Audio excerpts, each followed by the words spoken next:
Rental car life. Alright, what's going on, guys? It is Chris, and today we are sitting in a Nissan Versa.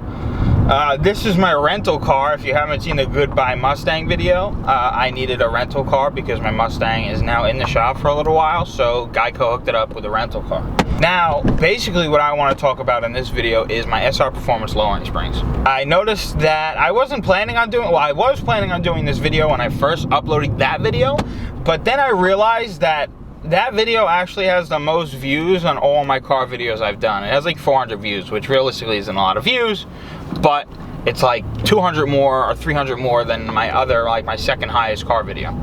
So in that video, I remember myself saying maybe in a month I'll do a post review after a month, but now it's 5 months.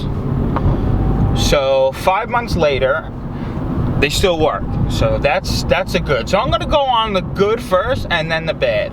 So the good things about the lowering springs is it lowered my car for 200 bucks.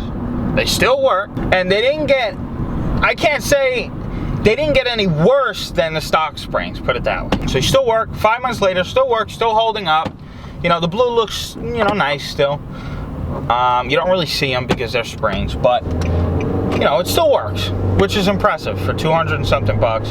You ride every single day, daily drive it, probably a couple thousand miles on it, and they still work. They're still good for that much.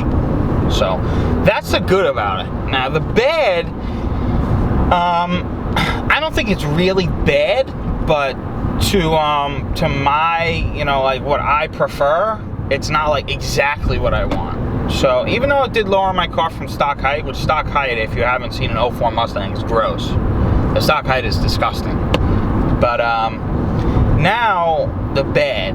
The bad, one thing that's bad about it is that I don't feel like the front dropped enough.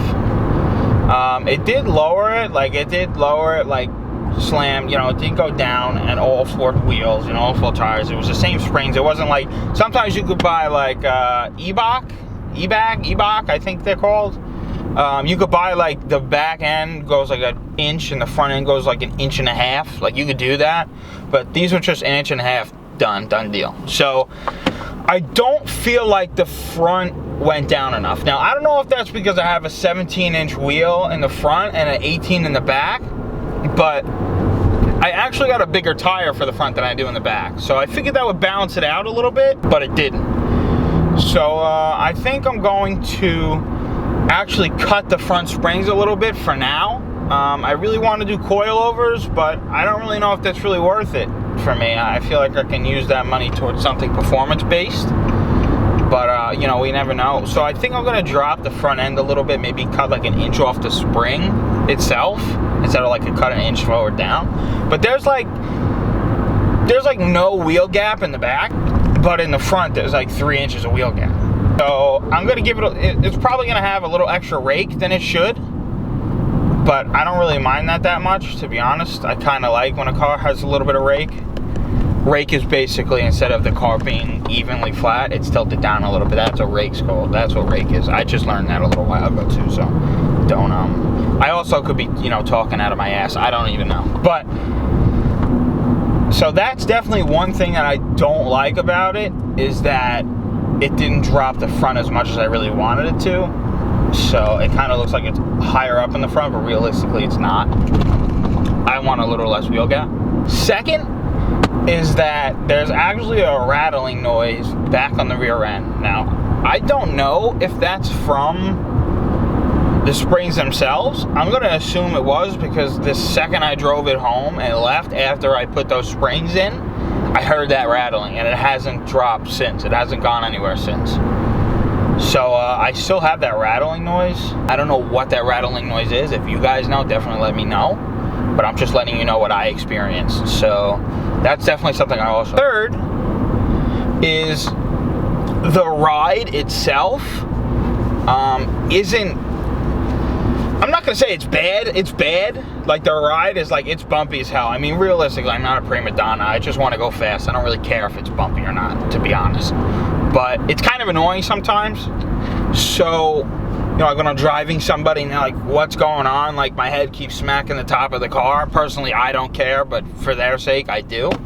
If you don't really care about your ride, I mean, you're not riding on like, you know, chains or something, you know, or in the snow or in a mountain or anything, but the ride is a little bit bumpy. I'm not gonna say it's any it's definitely not worse than it was stock springs, but there's no way it's any better.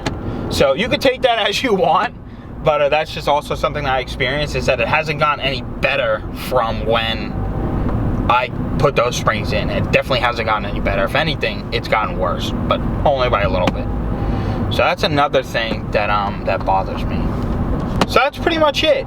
I think I have something else I wanted to say, but I can't think of it right now. If I do think about it, I'll put it in the description below. I can't think about it. I can't get it. But that's pretty much it, guys. I hope you enjoyed this little post review.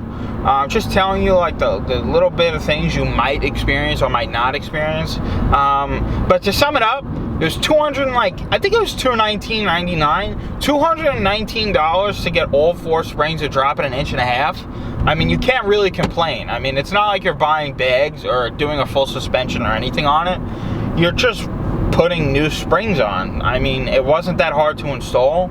If you haven't watched the other review video, definitely watch it. I'll put it in like one of those. It'll be up here. One of those things. One of these things.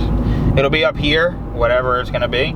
Click on that, watch it. I know my YouTube skills lack then. I don't know. I mean, I'm not gonna say they lacked then, but compared to now, they lack then. Being that my camera sucks, but just stick it out. I know it's an eyesore, but if you're really interested in finding out how long it took, it took about maybe 5 hours to do it, and I've never done springs before. I haven't really done much, so yeah.